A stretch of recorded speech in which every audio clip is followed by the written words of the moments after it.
Welcome to Folklore on the Rocks. All right, hello, ladies and gentlemen. Hi, guys. Hey, I'm Logan. I'm Lindsay.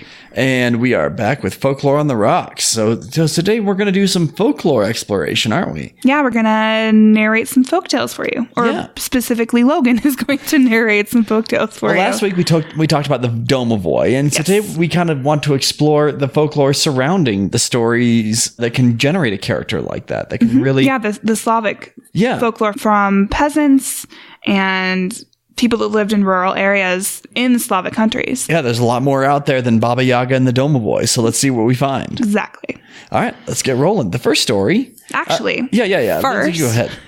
Well, we just need to talk about our cocktail. Oh, right? for sure, yeah. We'd be nothing without a good drink. We're Folklore on the Rocks.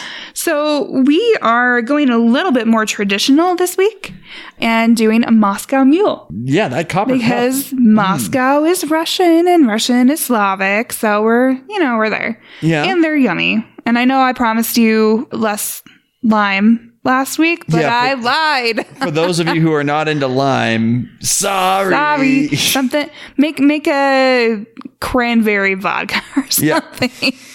Vodka is very, very Slavic. For sure. So make something with vodka.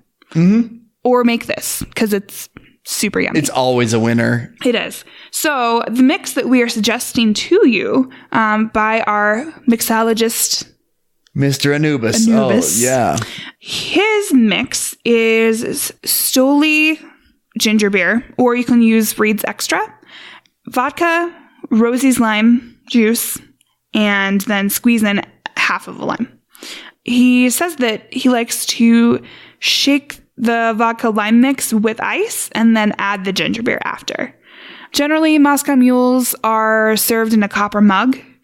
And there's a few reasons for that, actually. One is temperature. They it's really good at conducting cold. Like metal conducts temperature exceptionally well, right? And so as soon as that chilled drink hits the mug, it's going to be ice cold, the whole thing. I have noticed this with these copper cups. They seem to frost way easier than ice cups. And that's exactly it, right? Yeah. They take on the temperature of the inside drink. So the second you put it to your lips, bam, it's icy cold, delicious goodness. Really great for summer, even though we're in November. Yeah. It's still yummy, though.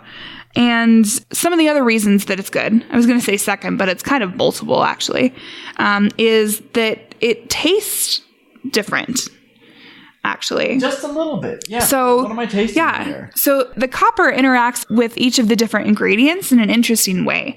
When the vodka starts touching the walls of the mug, the copper kind of starts to begin to oxidize a little bit, which is why it's really important if you're doing these to have a solidly copper mug, not lined with stainless steel in the inside, because it's not going to give you any taste benefits. Yeah, the vodka has to touch the copper. Exactly. So it starts oxidizing a little bit, and that kind of boosts the aroma and the taste of the vodka. It also does something for the ginger beer because it brings out more carbonation from it. The bubbles increase. So you get more carbonated ginger beer, and it's kind of maximum fizziness, which is delicious, of course. And that's when it's in the copper container versus like a plastic or glass one. And the lime juice is actually brought to life by the copper by heightening its like citrus notes and reducing the acidity so it better complements the spice of the ginger beer. So all of those flavors working together with the reactions to the copper, they make it amazing. It's really nice, yeah. Yeah. I actually think that it's an American cocktail, I think. I wouldn't be surprised. But it's vodka and it's called Moscow. So it's got enough to pass muster. Yeah, it's fine. And we've given you a super great recipe for it. We're enjoying it thoroughly. We'll post pictures and a recipe and everything just like we normally do in our show notes. But yeah, we highly recommend it. It's delicious. Mm-hmm. So yeah, we're going to now explore some Slavic folklore stories. We are, yes. So the title of the book that we are reading from today, and as we usually do, it's from Project Gutenberg, is called Fairy Tales of the Slav Peasants and Herdsmen. And it's from the French of Alex Chodsko, and it's translated and illustrated by Emily J. Harding. And this book is from 1896. Oh. Yes. So this is, back a minute ago. And there's some really, really cool illustrations in this book. They're gorgeous. So if you want a peek at those, check out our show notes for this one as well, because I'll be putting some of those in that relate to the stories that we'll be reading today. Our first story is called The Lost Child, and Logan is going to narrate it for us. Yep, here goes. Long ago, there lived a very rich nobleman. But though he was so rich, he was not happy, for he had no children to whom he could leave his wealth. He was, besides, no longer young. Every day he and his wife went to church to pray for a son. At last, after long waiting, God sent him what they desired. Now, the evening before its arrival, the father dreamed that its chance of living would depend upon one condition, namely, that its feet never touched the earth until it was 12 years old. Great care was taken that this should be avoided, and when the little stranger came, only trustworthy nurses were employed to look after him. As the years passed on, the child was diligently guarded. Sometimes he was carried in his nurse's arms, sometimes rocked in his golden cradle, but his feet never touched the ground. Now, when the end of the time drew near, the father began preparations for a magnificent feast, which should be given to celebrate his son's release. One day, while these were in progress, a frightful noise, followed by most unearthly yells, shook the castle. The nurse dropped the child in her terror and ran to the window. That instant, the noises ceased. On turning to take up the boy, imagine her dismay when she found him no longer there, and remembered that she had disobeyed her master's orders. Hearing all her screams and lamentations, all the servants of the castle ran to her. The father soon followed, asking, "What is the matter? What has happened? Where is my child?" The nurse, trembling and weeping, told of the disappearance of his son, his only child. No words can tell the anguish of the father's heart. He sent servants in every direction to hunt for his boy. He gave orders, he begged and prayed. He threw away money right and left. He promised everything, if only his son might be restored to him. Search was made without loss of time, but no trace of him could be discovered. He had vanished as completely as if he had never existed. Many years later, the unhappy nobleman learnt that in one of the most beautiful rooms of the castle, footsteps, as of someone walking up and down, and dismal groans were heard every midnight. Anxious to follow the matter up, for he thought it might in some way concern his lost son. There he made known that a reward of 300 gold pieces would be given to any who would stand watch for one whole night in the haunted room. Many were willing, but not one had the courage to stay to the end. For at midnight, when the dismal groans were heard, they would run away rather than risk their lives for 300 gold pieces. The poor father was in despair, and knew not how to discover the truth of this dark mystery. Now close to the castle dwelt a widow, a miller by trade, who had 3 daughters. They were very poor, and hardly earned enough for their daily needs, and when they heard the midnight noises in the castle, and the promised reward, the eldest daughter said, "As we are so very poor, we have nothing to lose. Surely we might try to earn these 300 gold pieces by remaining in the room one night. I should like to try, mother, if you will let me." The mother shrugged her shoulders. She hardly knew what to say, but when she thought of their poverty, and the difficulty they had to earn a living, she gave permission for her eldest daughter to remain one night in the haunted room. Then the daughter went to ask the nobleman's consent. "Have you really the courage to watch for a whole night in a room haunted by ghosts? Are you sure you are not afraid, my young girl?" "I am willing to try this very night," she replied. "I would only ask you that you give me some food to cook for my supper, for I am very hungry." Orders were given that she should be supplied with everything she wanted, and indeed enough food was given to her. Not for one supper only, but for 3. And with the food, some dry firewood and a candle. And she entered the room. Like a good housewife, she first lit the fire, and put on her saucepans. Then she laid the table and made the bed. This filled up the early part of the evening. The time passed so quickly that she was surprised to hear the clock strike 12. While at the last stroke, Footsteps, as of someone walking, shook the room, and dismal groans filled the air. The frightened girl ran from one corner to the other, but she could see no one. But the footsteps and the groans did not cease. Suddenly, a young man appeared, and approached to her and said, "For whom is this food cooked?" "For myself," she said. The gentle face of the stranger saddened, and after a short silence he asked again, "And this table, for whom is it laid?" "For myself," she replied. The brow of the young man clouded over, and the beautiful blue eyes filled with tears as he had asked once more, "And this bed, for whom have you made it?" "For myself," replied she in the same selfish and indifferent tone. Tears fell from his eyes, and he waved his arms and vanished. Next morning she told the nobleman all that had happened, but without mentioning the painful impression her answers had made upon the stranger. The 300 gold crowns were paid, and the father was thankful to have at last heard something that might possibly lead to the discovery of his son. On the following day, the second daughter, having been told by her sister what to do and how to answer the stranger, went to the castle to offer her services. The nobleman willingly agreed, and the orders were given that she should be provided with everything she might want. Without loss of time, she entered the room, lit the fire, put out the saucepans, spread a white cloth upon the table, made the bed, and awaited the hour of midnight.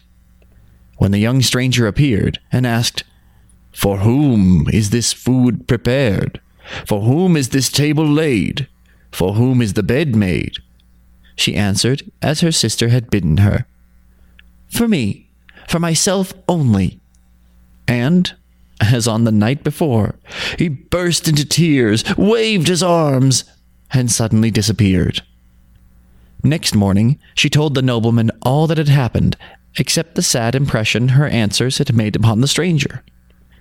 300 gold pieces were given to her, and she went home. On the third day, the youngest daughter wanted to try her fortune.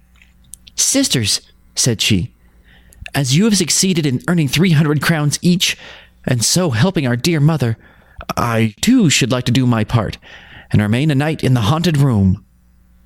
Now the widow loved her youngest daughter more dearly than the others, and dreaded to expose her to any danger, but as the elder ones had been successful, she allowed her to take the chance. So, with the instructions from her sisters as to what she should do and say, and with the nobleman's consent and abundant provisions, she entered the haunted room. Having lit the fire, put on the saucepans, laid the table and made the bed, she awaited with hope and fear the hour of midnight. As 12 o'clock struck, the room was shaken by footsteps of someone who walked up and down, and the air was filled with cries and groans. The girl looked everywhere, but no living being could she see. Suddenly, there stood before her a young man, who asked in a sweet voice, "For whom have you prepared this food?" Now her sisters had told her how to answer and how to act. But when she looked into the sad eyes of the stranger, she resolved to treat him more kindly. "Well, you do not answer me. For whom is this food prepared?" he asked again, impatiently, as she made no reply. Somewhat confused, she said, "I prepared it for myself, but you are welcome to it." At these words, his brow grew more serene. "And this table? For whom is it spread?" "For myself, unless you will honor me by being my guest." A bright smile illuminated his face. "And this bed, for whom have you made it?" "For myself, but if you have need of rest, it is for you." He clapped his hands for joy and replied, "Ah, that's right. I accept the invitation with pleasure, and all that you have been so kind as to offer me. But wait. I pray you wait for me. I must first thank my kind friends for the care they have taken of me." A fresh, warm breath of spring filled the air, while at the same moment a deep precipice opened in the middle of the floor. He descended lightly, and she, anxious to see what would happen, followed him, holding on to his mantle. Thus, when they reached the bottom of the precipice, down there a whole new world opened itself before her eyes. To the right flowed a river of liquid gold, and to the left rose high mountains of solid gold, and in the center a large meadow covered with millions of flowers. The stranger went on. The girl followed unnoticed, and as she went, he saluted the field flowers as old friends, caressing them and leaving them with regret. Then they came to a forest where the trees were made of gold.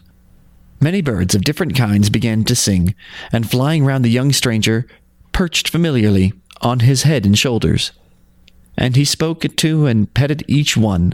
While thus engaged, the girl broke off a branch from one of the golden trees and hid it in remembrance of this strange land. Leaving the forest of gold, they reached a wood where the trees were all of silver. Their arrival was greeted by an immense number of animals of various kinds. These gathered together and pushed against one another to get close to their friend. He spoke to each one and stroked them and petted them. Meanwhile, the girl broke off a branch of silver from one of these trees, saying to herself, "These will serve me as tokens of this wonderful land, for my sisters would not believe me if I only told them of it." When the young stranger had taken leave of all of his friends, he returned by the paths he had come, and the girl had followed without being seen. He arrived at the foot of the precipice, and he began to ascend, she coming silently after, holding on to his mantle.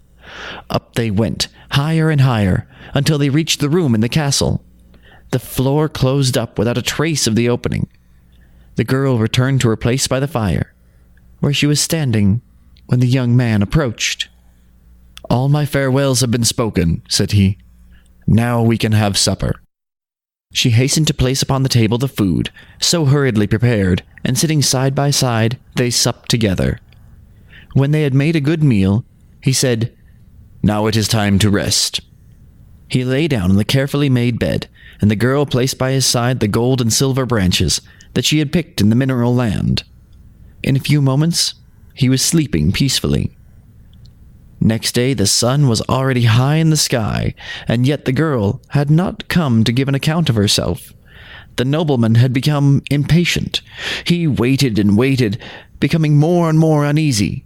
At last, he determined to go and see for himself what had happened. Picture to yourself the surprise and joy he felt when, on entering the haunted chamber, he saw his long-lost son sleeping on the bed, while beside him sat the widow's beautiful daughter. And that moment, the son awoke. The father, overwhelmed with joy, summoned the attendants of the castle to rejoice with him in his newfound happiness. Then the young man saw the 2 branches of metal, and said with astonishment, "What do I see? Did they follow me down there? Know that by this act you have broken the spell, and released me from the enchantment. These 2 branches will make 2 palaces for our future dwelling." Thereupon, he took the branches and threw them out the window. Immediately, there were seen 2 magnificent palaces, one of gold and one of silver. And there they lived happily as man and wife, the nobleman's son and the miller's daughter. And if not dead, they live there still. All right. Well, that was a fun story. I think that was a lovely tale. Yeah. Yeah. The past ones we've been looking at have been kind of more parables, I guess. Sure. And this is kind of more just like a fairy tale. You make the right steps and you can save the prince and get married and be happily ever after, right? Yeah. In a palace of gold or silver that magically appears, which I think is cool. I would like to do that. Just throw a stick out a window and suddenly have a house. That sounds How cool really would that nice be? to me, yeah. Interesting aspect of this is that she saves the day, kind of. She saves the prince. Yeah, that's kind of an early occurrence of this. I know that's become the in vogue thing to do. Right. But I mean, and this... everyone should get a chance to save the day. Not going to say totally. one person or another, but this is an early occurrence of... Yeah, this is not something I would expect from that time period. Yeah. You know, and it's pretty woke. Refreshing. It's definitely woke. So that's fun. I love that strong female character learned something before she did anything. And the reason she was successful in this is that she was kind and offered something to somebody else, right? Like her sisters were like, it's mine, it's mine, it's mine. She's like, it's mine, but you can have some. Like, how big of a difference does that even make, right? Yeah. They clearly had plenty of food. Everything was very comfortable for them, and they couldn't offer something of themselves before. But at the same time, he was spooky and spectral or whatever, you know? Yeah. Like, you're in this place that you expect is haunted, and this ghost is, like, asking you questions and starts crying in front of you. Like, what are you going to do, right? Yeah. So it's an interesting dynamic there. What would you do, you know? What would you do, Logan? Oh, if I had an answer, I think I'd have a lot more things in this life figured out. But I think it was enjoyable. I think that the places described in the story sound beautiful.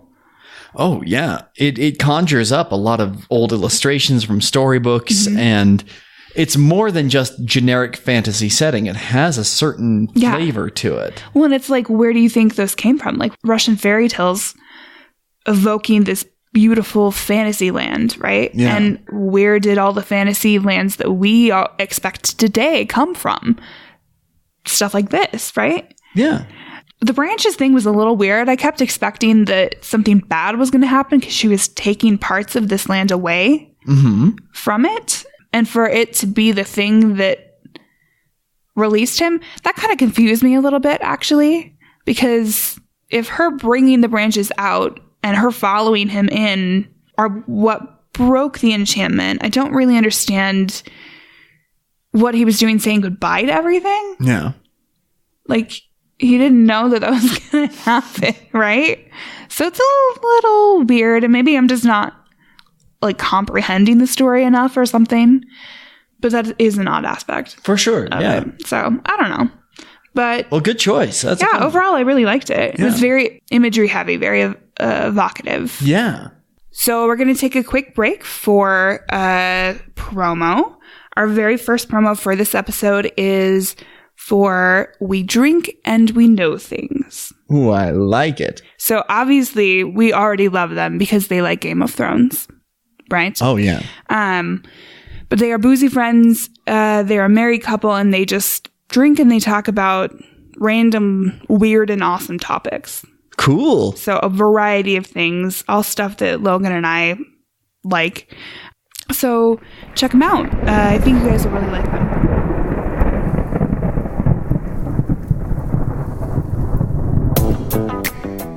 Hey guys! Hello! Do you like listening to stories of true crime? What about conspiracy theories? Maybe some creepy tales of haunted houses or objects? Or simply hearing about anything and everything weird? Or drinking? I'm Andrea. And I'm Tom. We're a comedy podcast called We Drink and We Know Things. A husband and wife duo that drink boxed wine and tell each other separate stories week after week. A weekly podcast doused in alcohol. And lit with knowledge. Clinkies! Let's move on to the next one. Sounds good. Now, this is from the same book. This one's titled The Journey to the Sun and the Moon. So this should be a fun one. Here we go. The Journey to the Sun and the Moon. There were once two young people who loved each other dearly. The young man was called Jean, and the girl Annette. In her sweetness she was like unto a dove. In her strength and bravery she resembled an eagle. Her father was a rich farmer and owned a large estate, but Jean's father was just a poor mountain shepherd. Annette did not in the least mind her lover being poor, for she was rich in goodness, nor did she think her father would object to their marrying. One day, Jean put on his best clothes, and he went to ask the farmer for his daughter's hand. The farmer listened without interrupting him, and then replied, "If you would marry Annette, go and ask the sun why he does not warm the night as well as the day. Then inquire of the moon why she does not shine by day as well as by night. When you return with these answers, you shall not only have my daughter, but all of my wealth." These conditions in no way daunted John, who placed his hat on the side of his head, and taking a loving farewell of Annette, set out in search of the sun. On reaching a small town at the close of day, he looked about for a place wherein to pass the night. Some kind people offered him shelter and invited him to sup with them, inquiring as to the object of his journey. When they heard he was on his way to visit the sun and the moon, the master of the house begged him to ask the sun why the finest pear tree they had in the town had for several years ceased to bear fruit, for it used to produce the most delicious pears in the world. Jean willingly promised to make this inquiry, and the next day continued his journey. He walked on, over mountain and moor, through valley and dense forest, until he came to a land where there was no drinking water. The inhabitants, when they heard the object of Jean's journey, begged him to ask the sun and moon why a well, that was the chief water supply of the district, no longer gave good water. Jean promised to do so, and resumed his journey. After long and weary wanderings, he reached the sun's abode, and found him about to start on his travels. "O sun," said he, "stop one moment. Do not depart without first answering a few questions." Be quick, then, and speak, for I have to go all round the world today. "Pray, tell me, why do you not warm or light the earth by night as well as day?" For this simple reason, that if I did, the world and everything upon it would be very soon burnt up. Jean then put his questions concerning the pear tree and the well, but the sun replied that his sister, the moon, would be able to answer him on those points. Hardly had the sun finished speaking before he was obliged to hurry off, and Jean traveled far and fast to meet the moon. On coming up to her, he said, "Would you kindly stop one moment? There are a few questions I should like to ask you." "Very well. Be quick, for the earth is waiting for me," answered she, and stood still at once. "Tell me, dear moon, why do you not light the world by day as well as by night? And why you never warm it?" "Because if I lit up the world by day as well as by night, the plants would produce neither fruit nor flower, and though I do not warm the earth, I supply it with dew, which makes it fertile and fruitful." She was then about to continue her course, but Jean, begging her to stop one moment longer, questioned her about the pear tree which had ceased to bear fruit, and she answered him thus: "While the king's eldest daughter remained unmarried, the tree bore fruit every year. After her wedding, she had a little child who died and was buried under this tree. Since then, there has been neither fruit nor flower on its branches. If the child be given Christian burial, the tree will produce blossom and fruit as in the past." The moon was just moving off when Jean begged her to stop and answer one more question, which was, why the inhabitants of a certain land were unable to obtain from their well the clear and wholesome water it had formerly poured forth. She replied, "Under the mouth of the well, just where the water should flow, lies an enormous toad, which poisons it continuously. The brim of the well must be broken and the toad killed. Then the water will be as pure and wholesome as formerly." The moon then resumed her journey, for Jean had no more questions to ask her. He joyfully ran back to claim his Annette, but forgot not to stop on coming to the land where they were short of water. The inhabitants ran out to meet him, anxious to know what he had found out. Jean led them to the well, and there explained the instructions he had received from the moon, at the same time showing them what to do. Sure enough, right under the brim of the well, they found a horrible toad, which poisoned everything. When they had killed it, the water immediately became pure and transparent, and sweet to the taste as before. All the people brought Jean presents, thus laden with riches again. He set out. On arriving at the town where grew the unfruitful pear tree, he was warmly greeted by the prince, who at once asked if he had forgotten to question the stars about the tree.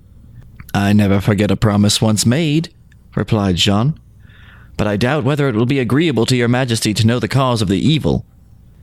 He then related all the moon had said, and when his directions had been carried out, they were all rewarded by seeing the tree blossom immediately. Jean was loaded with rich gifts, and the king presented him with the most valuable horse, by means of which he reached home very quickly. Little Annette was wild with joy on hearing of her lover's safe return, for she had wept and suffered much during his absence. But her father's feelings were very different. He wished never to see Jean again, and had, indeed, sent him in search of the sun in the hope he might be burnt up by the heat. True it is that man proposes and God disposes. Our young shepherd returned, not only safe and sound, but with more knowledge than any of his evil wishers. For he had learned why the sun neither lights nor warms the earth by night as in the day, and why the moon does not give warmth and only lights up during the night. Besides all this, he had brought with him riches which far exceeded those of his father-in-law, and a steed full of fire and vigor. So Annette's father could find no fault, and the wedding was celebrated with joy and feasting. Large quantities of roasted crane were eaten, and glasses overflowing with mead were emptied. So beautiful, too, was the music, that for long, long after it was heard to echo among the mountains, and even now its sweet sounds are heard at times by travelers among those regions. That was pretty cool. Yeah. Yeah. I see. When I first read the title of that, I thought it was the Nordic folklore story, East of the Sun, West of the Moon, which has been turned into a Mercer Meyer kind of storybook. Well, we will definitely do that when we do a Norse creature. Yes, please. Yes. But this one is still pretty cool. Yeah. What did you like about this story, Lindsay? I think it had some really fun aspects. Like, anytime someone in a story is going to go talk to the sun or talk to the moon or things that are literally impossible to talk to because A, you can't get to them, and B, they're not people. Yeah. It's always interesting. You know, it's always this big, long hero's journey to get to this place, which clearly this character is, right? You know, he's a hero. He's the main person in the story doing all of the deeds. And I thought it was interesting that he's like, I never forget a promise. I'm doing this to help everybody, and I'm going to find all the answers that I need to find, and I'm going to get back to my woman. And he does, you know? I guess I kind of expect folktales to always kind of end in a twisted way. And I kind of expected with Slavic that they would be a little bit more graphic, but maybe we're just not looking at the right stories. I don't know. But I think my favorite part was with the well. Yeah. With the big old toad. The big toad down there making the water poisonous. That's an interesting thing. Toads are usually not that large. Yeah. They're almost never positive. They're something that is they're turned into princes. They have poisonous skin. They are something. A thing you don't want near you. Yeah. I mean, one of the things, just to draw parallels back to Mercer Meyer's story, which was taken again from kind of Scandinavian folklore. They're geographically close. Yeah, there was a toad in that story that talked about how the water is too cloudy and he will dive down there. He'll be the only one that can retrieve the treasure that's at the bottom of the pond. But pretty much it does kind of keep in the theme. If you can't see what's in the water, you can't trust it. Yeah. And no, definitely. They always kind of add an element of, I don't want to say evil, but like a little bit of malevolence. Yeah. There's a bit of a sinister nature to it, for sure. Tricksiness. Yeah. Tricksy hobbitses. Something like that. I'm kind of wondering how they didn't figure that out before. Yeah. Like maybe open the well if you aren't getting any, I don't know. That's neither here nor there. Right. Yeah, but logic, people. Come on. The story's got to make some sense. I know. What do you think about the end with the dad? Him like, well, I sent you off on this pointless quest and you came back, but I'm not happy about it. Yeah. And then figuring out that he's rich, and then he's like, oh, well, then it's fine. Yeah. Again, maybe it just kind of comes down to with my own schema that I bring to the story. But the other version of the story, the one that I grew up with, the final line is that you can journey to the castle east of the sun and west of the moon, and you will find a welcome within. That's very much the same story here. Just this idea of, It was heard to echo among the mountains, and even now the sweet sounds are heard by travelers among the regions. Yeah. So good things are happening. Yeah, and the good deeds that he did echo throughout time and place, you know? It's a happy story. It is. Besides the father being kind of a dick. Yes, but, you know, fathers don't know everything. I feel like that's a good lesson for every father to learn. Yes. And for kids to remember. Yeah. It's a people thing, too. Yeah. You know? We've got the father from the story before this who his entire goal in life was just to get his son back. And he did, you know? And then we have another story where the father's kind of a dick. But at the same time, you know, can you fault him for wanting his daughter to have the best she can have, right? And he's this poor peasant kid before. And he wants her to have a good life. So maybe not a great thing if she's happy already, but a little understandable, I guess. Yeah. Well, cool. Well, thanks for bringing that one up. That one's a cool story. Yeah. Yeah. All right, we're going to take another quick break for our next promo. This one is for Brew Crime. And they are two guys that are friends that talk about craft beer and true crime. Yep. Pretty self-explanatory. Through the lens of inebriation, truth shall come. Yeah. Absolutely. Yeah. So take a listen.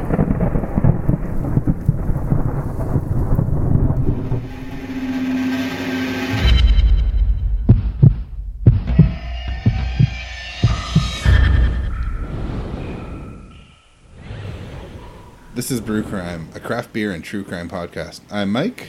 And I am Beck, and we are your hosts. On Brew Crime, we each take a true crime story and we pair it with a craft beer. You can find our show on your favorite podcast apps. If you can't find it, contact us and we'll try to change that. We can be found at www.brewcrime.com or on Twitter at brewcrime, and also on all the social media platforms for Pacific Beer Chat at Pacific Beer Chat.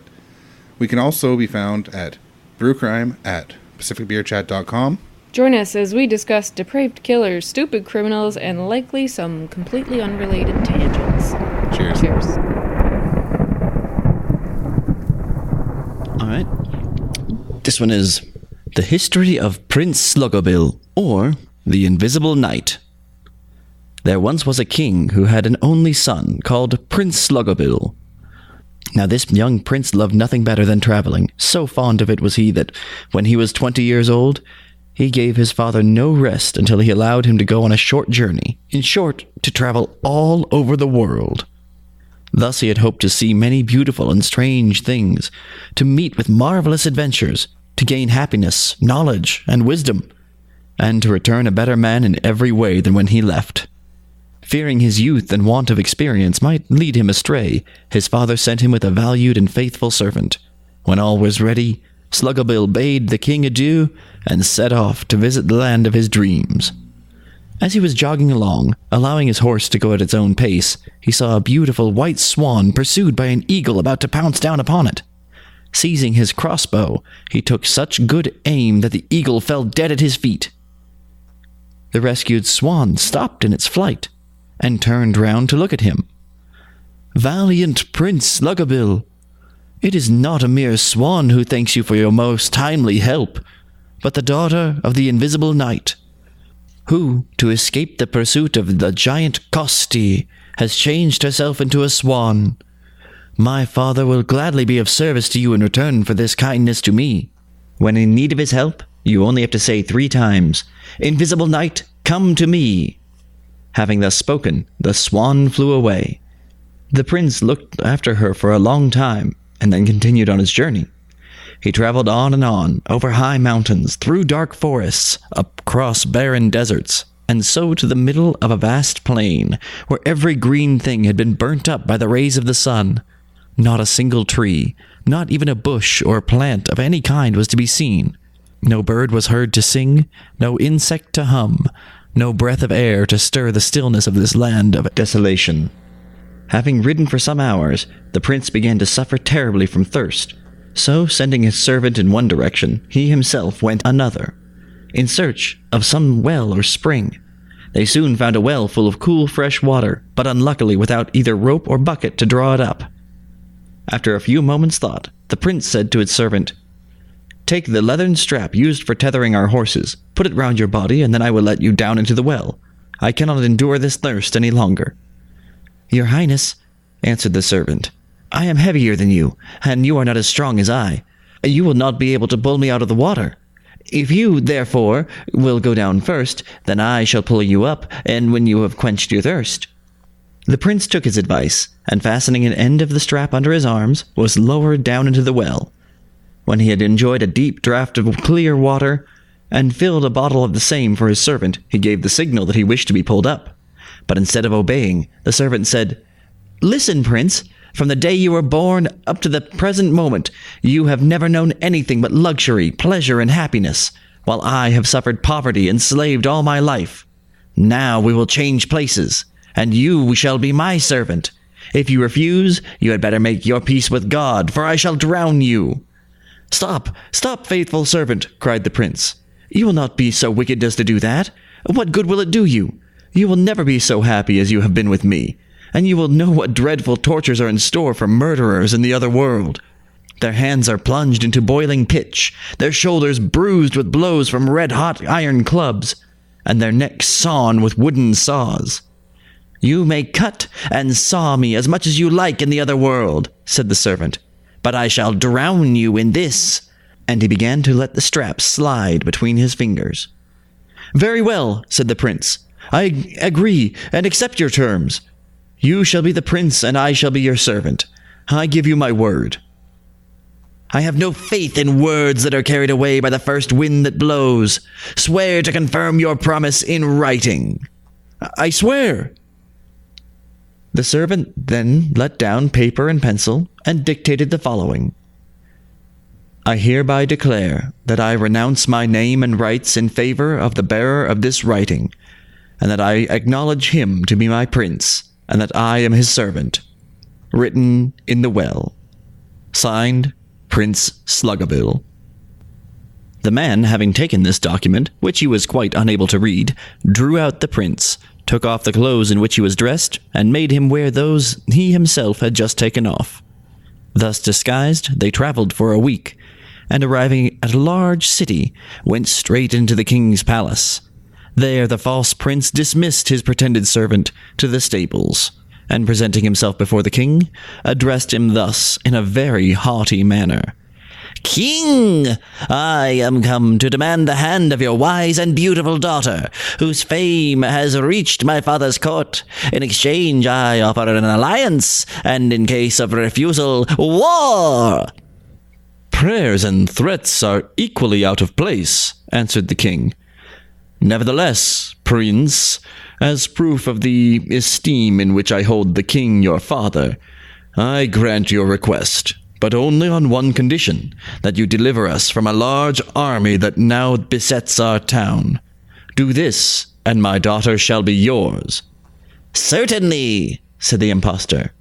"I can soon get rid of them, however near they be. I undertake by tomorrow morning to have freed the land entirely of them." In the evening he went to the stables, and calling his pretended servant, saluted him respectfully and said, "Listen, my dear friend, I want you to go immediately outside the town and destroy the besieging army that surrounds it, but do it in such a way that everyone will believe that I have done it. In exchange for this favor, I promise to return the writing in which you renounce your title of prince and engage to serve me." The prince put on his armor, mounted his horse, and rode outside the city gates. There he stopped and called 3 times to the invisible knight. "Behold me, prince, at your service," said a voice close to him. "I will do anything you wish, for you saved my only daughter from the hands of the giant Kosti, and I shall always be grateful." Slugobyl showed him the army he had to destroy before the morning, and the invisible knight whistled and sang, "Magoo, horse with a golden mane, I want your help yet once again. Walk not the earth, but fly through space. as lightning flash or thunder's race, swift as the arrow from the bow. Come quick, yet so that none can know. At that instant, a magnificent grey horse appeared out of a whirlwind of smoke, and from his head there hung a golden mane. Swift as the wind was he. Flames of fire burst forth from his nostrils, lightnings flashed from his eyes, and volumes of smoke came from his ears. The invisible knight leaped upon his back, saying to the prince, "Take my sword and destroy the left wing of the army, while I attack the right wing and the center." The two heroes rushed forward and attacked the invaders with such fury that on all sides men fell like chopped wood or dried grass. A frightful massacre followed, but it was in vain that the enemy fled, for the two knights seemed to be everywhere. Within a short time, only the dead and dying remained on the battlefield, and the two conquerors quietly returned to town. On reaching the palace steps, the invisible knight melted into the morning mist, and the serving man prince returned to the stables. That same night, it happened that the king's daughter, not being able to sleep, had remained on her balcony and seen and heard all that had taken place. She had overheard the conversation between the impostor and the real prince, and seen the latter call to his assistance the invisible knight, and then doff his royal manner in favor of the false prince. She had seen and understood everything, but she determined to keep silence a little longer. But when the next day the king, her father, celebrated the victory of the false prince with great rejoicings, loaded him with honors and presents, and calling his daughter expressed a wish that she should marry him, the daughter could be silent no longer. She walked up to the real prince, who was waiting at a table with the other servants, took his arm, and leading him to the king said, "Father, and all good people, this is the man who has saved our country from the enemy, and whom God has destined to be my husband. He to whom you pay these honors is but a vile impostor, who has robbed his master of name and rights. Last night I witnessed such deeds as eye has never seen nor ear heard, but which shall be told afterward. Bid this traitor show the writing which proves the truth of what I say." When the false prince had delivered up the paper, signed by the serving man prince, it was found to contain the following words: "The bearer of this document, the false and wicked servant of the serving man prince, shall receive the punishment his sin deserves. Signed, Prince Slugobyl." "What? What is the real meaning of that writing?" asked the traitor, who could not read. "Most assuredly," was the reply. Then he threw himself at the king's feet and begged for mercy. But he received his punishment, for he was tied to the tails of 4 wild horses and torn to pieces. Prince Slugobyl married the princess. It was a magnificent wedding. I myself was there, and I drank of the mead and wine, but they only touched my beard. They did not enter my mouth. All right, yeah, the Prince Slugobyl. What did you think? Yeah, Slugmobile. What a great name. Yeah, I'll admit that the name was a factor in choosing this story, but I 100%. But I really liked it. I like that. I know you can have characters with these fantastical, goofy names, but there are still situations that are kind of universal. Mm-hmm. The idea of someone coveting a position and forcing or blackmailing their way into some place they don't belong. That's pretty common. Yes. Yeah. The chance encounters with a stranger and making a new friend that you may, call upon later. That's pretty universal right there. Mm-hmm. Who couldn't use a friendship with the invisible knight? He seems like a good guy to know. Seems pretty useful to me. Yeah. I'd like to be able to call on him at any point in time. Mm-hmm. That would be great. Yeah. Now, what did you think of being drawn and quartered for? Oh, God. How awful. Granted, this servant was a dick, but he was drawn and quartered is pretty severe. Yeah. Well, you know what, kids? This is what happens when you don't read.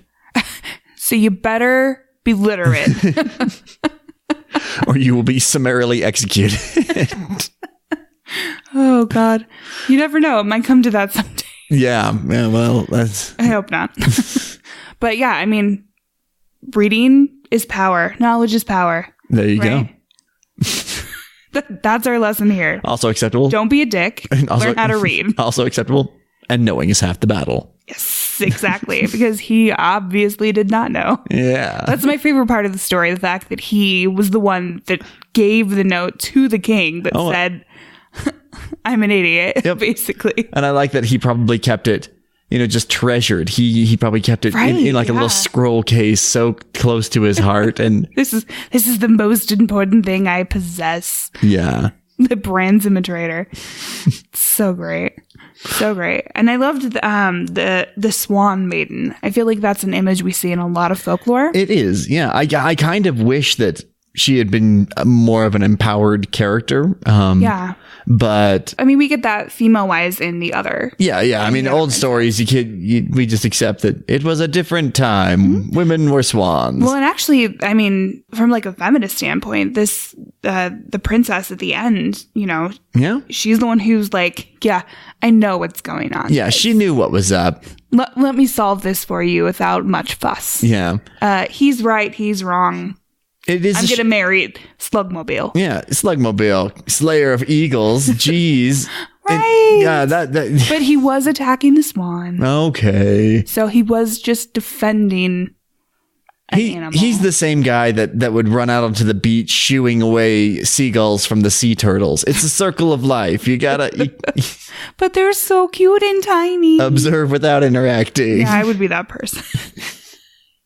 But I also hate seagulls too, so that has something to do with that. Yeah. Well, that's the story of Prince Slugmobile.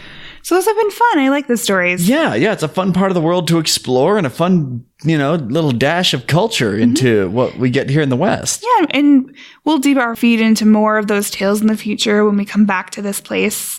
Probably in quite a while. Yeah. But yeah, it is. It's a fun area. And I like we talked about last week, it kind of harkens me back to playing The Witcher games. Yeah. and I just in my mind's eye I see these beautiful landscapes that they have in these games, and that's exactly where I go in mind with these stories. This landscape, these lush forests and beautiful meadows and wildlife everywhere kind of stuff. Yeah. So yeah, the imagery is really cool, and I like that they are more cheerful than most of the tales that we've talked about in the past. Yeah. So yeah, I've really enjoyed that. But so we're gonna wrap up today's episode. I think we had some good stuff. Yeah. Thank you so much for joining us, everybody. Yeah. So once again, you can find us on Instagram and Facebook at Folklore on the Rocks. You can find us at Twitter At Folklore Rocks.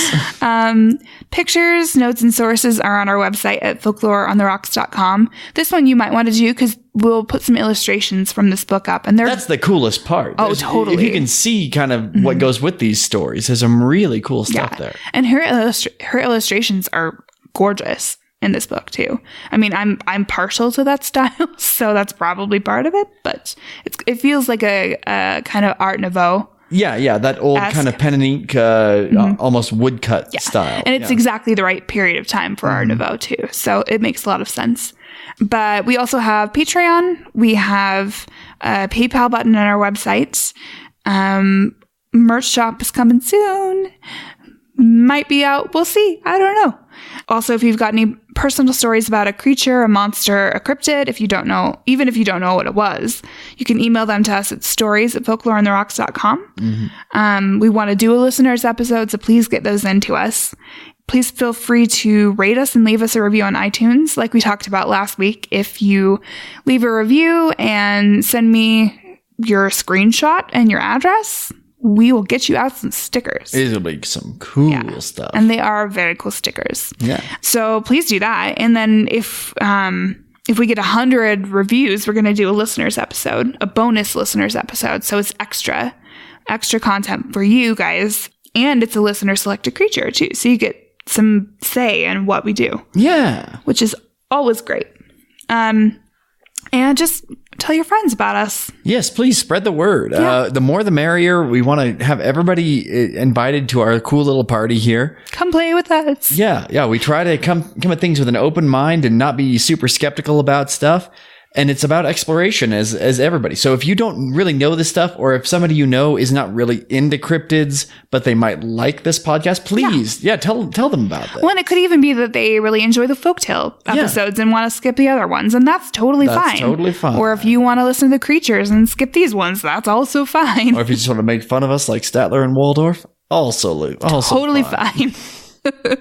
So that's all for us today. We will see you next Sunday. Yes, please. Come back and join us. We would love to have you once again here at Folklore on the Rocks.